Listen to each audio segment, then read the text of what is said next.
The Detroit Lions, for the first time in what feels like forever, those words actually mean something. An NFC North title, a deep playoff run, a city that's completely bought in. General Manager Brad Holmes and the front office did what every single fan was screaming for. They locked down their core guys. Jared Goff signed, Amon-Ra St. Brown, Penei Sewell, the franchise tackle, secured. It was a masterclass in how to keep your talent at home, a celebration of a job well done. But behind all that celebration, a financial time bomb is ticking. Some projections show that by 2026, the Lions could have one of the most challenging salary cap situations in the entire NFL. This isn't a numbers problem on some spreadsheet. It's a potential nightmare that will almost certainly force them to part with the star player. The only question is, who's it going to be?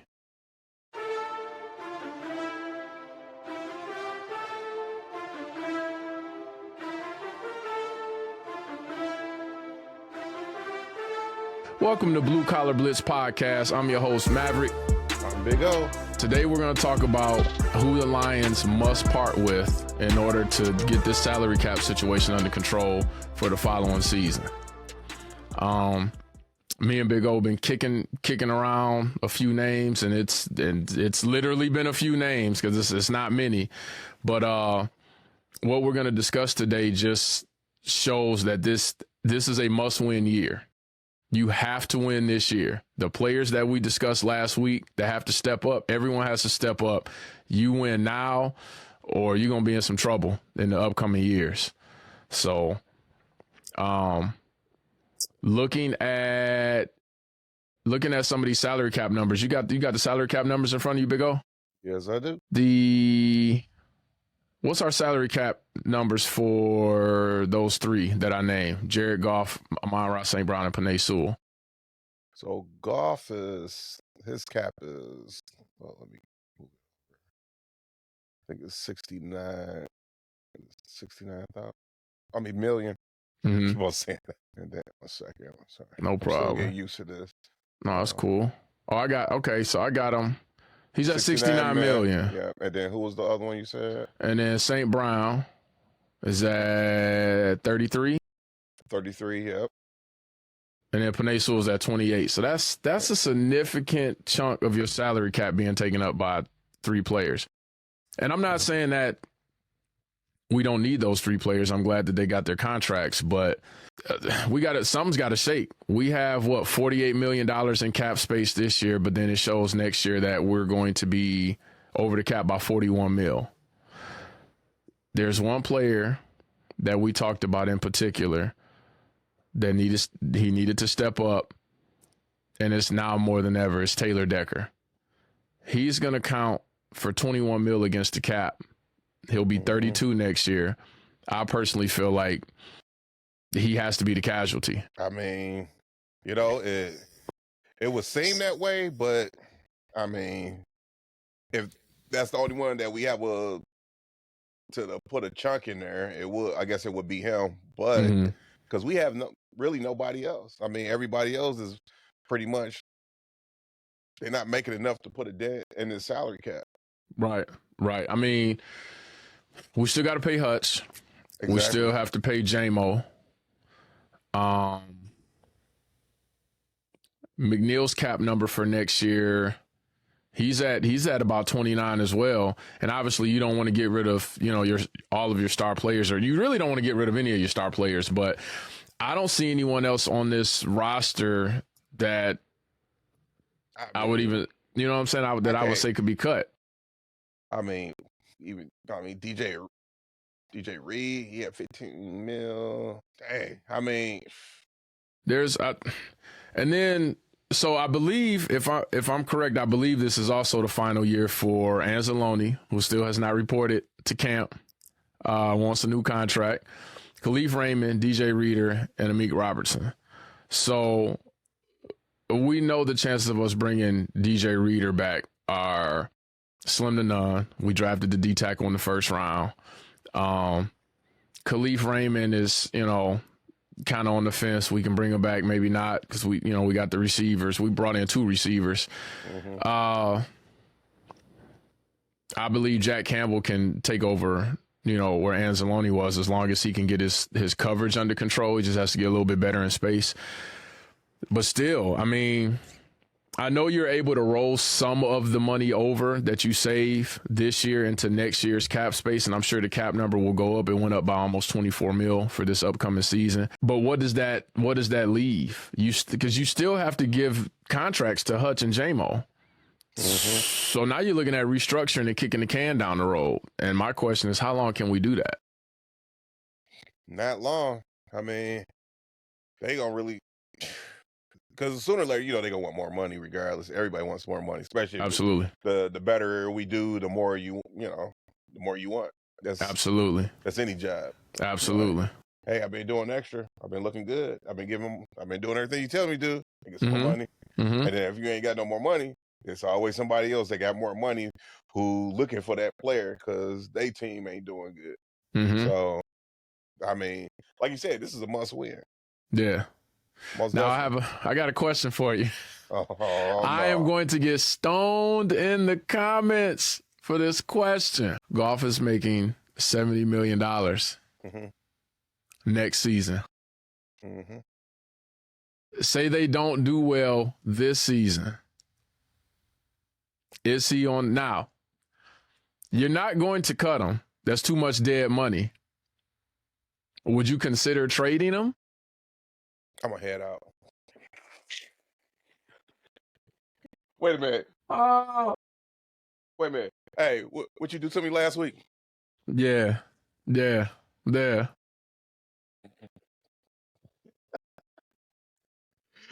It's just a question. I'm looking at these numbers. and I'm like, ooh. I don't know who else are you moving? So this is going to be a tricky year for multiple players, right? Mm-hmm. I'm sure Taylor Decker's probably, read some reports and, he knows that he's getting older and it's now or never. I get that. We said last week we wanted J-Mo to stay out of the news, and J-Mo is an explosive talent. But if we had to make a decision and let someone in addition to Taylor Decker go, who would it be? Like, you're not getting rid of Hutch. You got to have a quarterback. Listen. Okay. Because I may get smoked on this one. Man, where are we going with this? Look, and this is my boy, but we won't know until we see him play this year. Okay. If Hutch don't perform as good, yeah, I know. If he don't perform as good as I know, he may be one to be looking at. I'm just saying. And that's my boy. And I'm like, look. Hutch? That's my boy. But look, I'm just saying, if he don't perform after, after this injury, he could be one of the ones they looking at. I'm not saying do it. Because if he do great, I mean, of course, you can't get rid of him, but he coming back from a major injury. It is something to look at. It's one of the things to make you say, that's it. You know what? Yes, you have a point. Because, I mean, when it comes to sports leagues, it's all about how you're performing. It's not always about the potential and, you were great back then. And it's about, what have you done for me lately? So I get it. And in some of the videos, it looks like, he's bouncing back. I saw him do a 10-yard dash, and people were in the comments asking, like, was he limping after that? Like, he did the dash, and it was, faster than he's done it in the past, but they're like, but is he limping afterwards? And it's like, all right, cut him some slack. Like, he is still, he's still healing. But, ooh, man, like. I don't want it. I want him to come back and be the beast he was before he got injured. But if that's gonna be something, if he coming back, like favoring or not performing as well as he did before he got injured, that may be one of the ones that because I mean that would be. Let me see. He capped off at almost 20 mil. So I mean, but I would hate it. Mm-hmm. Like, I mean, dang, it would hurt. I mean, you can look at a couple of who else. I mean, the other ones that how many other ones coming back that's from injury that's healthy now. That if they don't perform, those would be the ones they'd be looking at. So, okay, so before we get into this, if you're finding this breakdown interesting and you want to stay ahead of the curve on all things Lions, do me a favor and hit that button and subscribe. It helps a ton. So even if we're looking at Hutch and we say, okay, Hutch didn't perform the way we thought he should have, right? We know he's always going to have that motor. We still have J-Mo that we have to resign, and we're still over the cap. Say the cap goes up another 24 mil and we let Decker go. That puts us over the cap by what, a few million? We're still going to have to restructure some contracts. Man, I can't. We're going to get stoned in the comments for the suggestions we made. Just want to let you know. But I can't say that I disagree though, because if you don't bounce back, no, you're not going to get the major contract. Do I think that they will be willing to let him go completely? No, I just think they would just give him a smaller contract. Like, okay, we saw the potential. We saw what you did in year 4. You got, you broke your leg, came back, your numbers dropped. I don't see them letting him go, especially with him being like a hometown favorite. Yeah, I'm still stuck on Goff, bro. Yeah. Goff, it took me a minute to get with Goff, because when he first came over here, I couldn't get with his pass. His pass game, it was like he wasn't throwing no bullets. I mean, you come from Stafford with the laser point to goose eggs in the air, and that is like they're still kind of goose eggs. Yeah, they are. They're still kind of. I'm gonna be honest. Yes, you. So when he came in, I wasn't on the train of, oh my God, here we go, he's trash. I didn't think he was trash. I'm like, he got the Rams to the Super Bowl, and I understand that there was a bunch of talent around him, but I'm like, what's the difference here? There's a bunch of talent around him. Mm-hmm. But yes, when he throws the balls, I look at it and I'm like, wow, that's shout out to the receivers that are catching these, because they're not laser sharp. You most definitely got to give it to the receivers. Yeah. I'm not blind. Like I'm not one of those fans that's like, we're winning and I want to be all positive and I don't want to be negative. I'm not a pessimist or an optimist. I'm a realist. So, but I'm looking at this $70 million $70 million next year, right? From 32 this year to 70 next year. Now, it may not even be possible to move him, because who's going to want to give him $70 million in a trade? What team would be desperate enough to say, we want a quarterback right now? We saw what you did with the Lions, but now first of all, if we get to the point where we want to trade you, that means you didn't do well this year. So why would we want to give you $70 million to come to our team? So I feel like we're stuck there. But it was just a question where I'm like, I'm looking at where we have wiggle room, and I'm like, he ain't going nowhere. Let's just put it out there. He ain't going nowhere. I mean, agree. He's our new Stafford. He ain't going nowhere. Mm-hmm. He's arched. He didn't brought the Lions too far. He didn't do it by himself, but he most definitely is. He's our guy, so he ain't going nowhere. Mm-hmm. Other people will go before he go. Right. I mean, these lower base salary guys will go before him. So here's a question. Here we go. Got a curveball. We got a little curveball. We keep the core guys. Right. Mm-hmm. We have Jahmyr Gibbs as our number 1. Okay. We have a 2-headed monster, and I understand that. Montgomery is making $8 million. You trading Montgomery? Gibbs is your number 1, and you got to pay him. You're going to have to pay him. If you let Gibbs go, you're nuts. You moving Montgomery? $8 million next year. Yeah. Well, you got to find somebody else to move. Who? Exactly. I know, but they not gonna get rid of Montgomery either. They not. There was a rumor. Oh man. There was a rumor right before the draft and during the draft that if I want to say his name was Scatterbo out of let me hold that thought. Hold that thought, people. Where's Scatterbo out of? Cam Scatterbo. He was at Arizona State. Big smash mouth guy. He went to the Giants in the 4th round.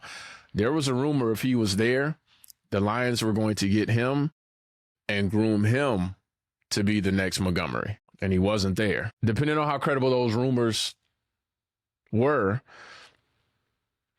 I mean, I feel like if they find another guy that can just beat you up at the line, he might be a casualty next year. What? Because they need the cap space, and he's making $8 million. It's $8 million. It's not 60 mil. I mean, it ain't 80 mil. I mean, it's not a big enough for them to get rid of him. No. All right. So let's go down the line. You have Jared Goff making 70. Yep. Taylor Decker's gone. We'll just say Taylor Decker is gone, right? You got St. Brown making 33. He's not going anywhere. You have Hutch at 19. 20. Yep. Yeah, damn near 20. Yep. Panaysil's at 28. Lee McNeil, 28, 29. J-Mo's at... No, he's at 19. 28. Ooh. He's got his Panaysil next year. Okay, the cap. Yeah. Okay, all right. Yeah. All right. You got a Lee McNeil at 28. As we'll say 29. J-Mo's at 15. Let's scroll down. DJ Reed is at 18. Derek Barnes is at 9. I mean, you have an option with moving him if he doesn't perform. So after Barnes at 9, it's Glasgow and David Montgomery. Now, depending on how our O-line steps up with Tate Ratledge, you got Miles Frazier that we brought in. Depending on how the O-line develops, I don't have a problem with you moving Glasgow. But say you come in and they move the cap by a little bit over 20 mil. So you're like, all right, we have a few $1 million in cap space.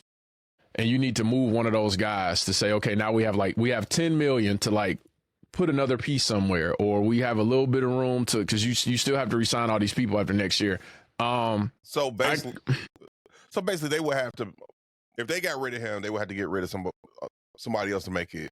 You know, I mean, depending on what happens, you could potentially move. I mean, Glasgow will probably retire, but you could move Glasgow and Montgomery depending on what happens. I'm not saying that I want to get rid of Montgomery because I was one of the cheerleaders for when he got here. When he came here, because I look really deep into the stats and the analytics of this thing.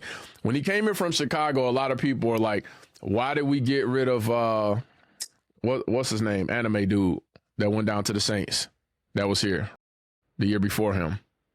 I can't think of his name. Put it in the comments. I can't think of his name.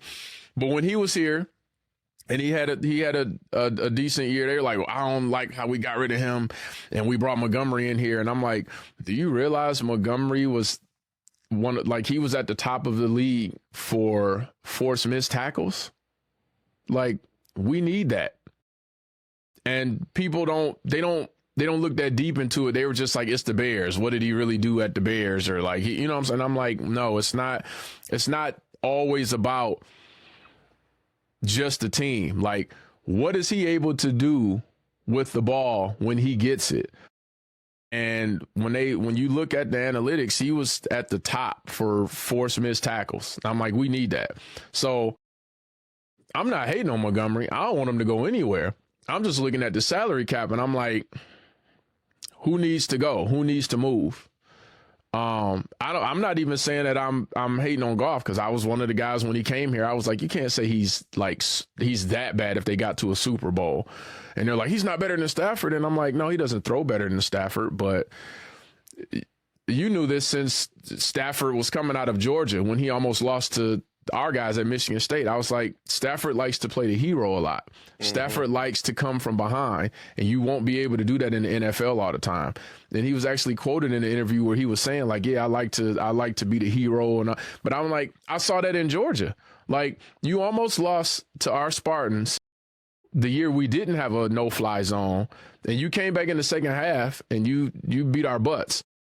But that was his mentality, and I'm like, you can't always do that in the NFL. When you have a chance to put teams away, you got to put the team away. There is no, like, I want to be the comeback champion and the hero. And so I never thought that we would win the Super Bowl with Stafford here, and people thought I was nuts, and I was right.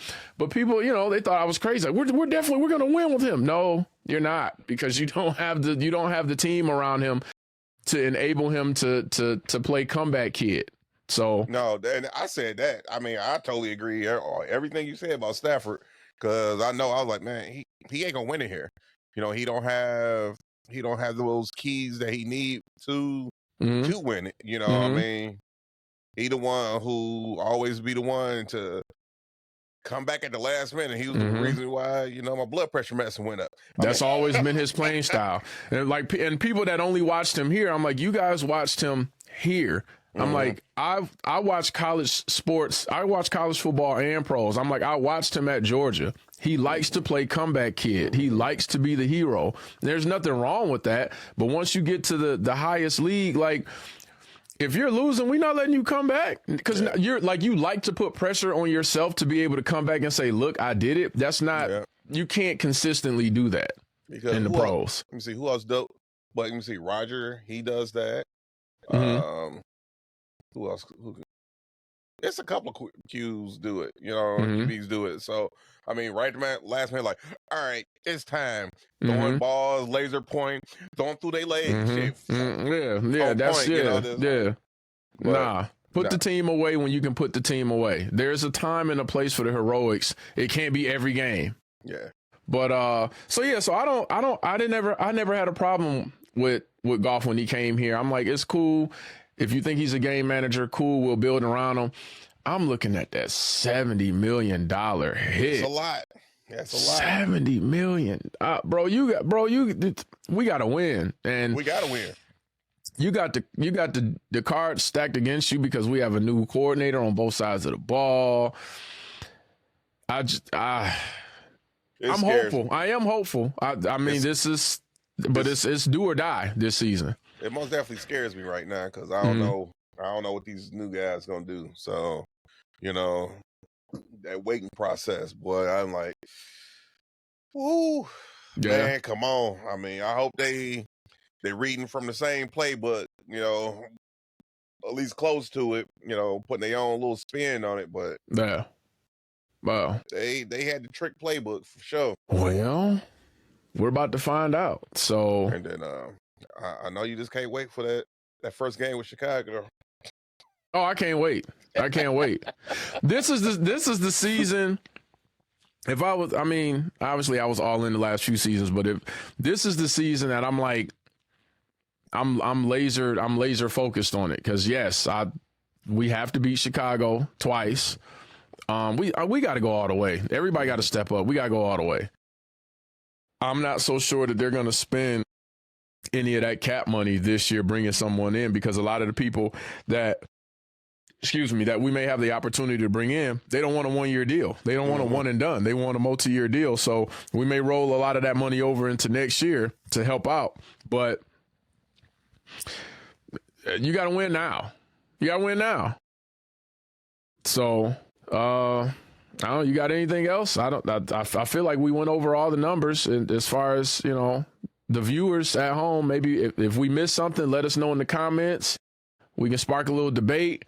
But I know we hit y'all in the head with a couple of key players that may or they should look at, but just remember, this is some thoughts and opinions. Don't hurt us too bad in the comments. But hey, opinion is opinion, and we accept all. So the Detroit Lions are in a place that they haven't been in a long, long time. They're Super Bowl contenders with the core, young, elite, and now very, very rich superstar talent. The front office decisions to pay their guys was the right one. It was the only one. But They came with a massive IOU that the NFL is going to come and collect in 2026. So let us know in the comments if we missed anyone, if you have some other opinions on guys we can move around. We're looking forward to it. And until next week, I'm Mav. I'm Big O. Check y'all later.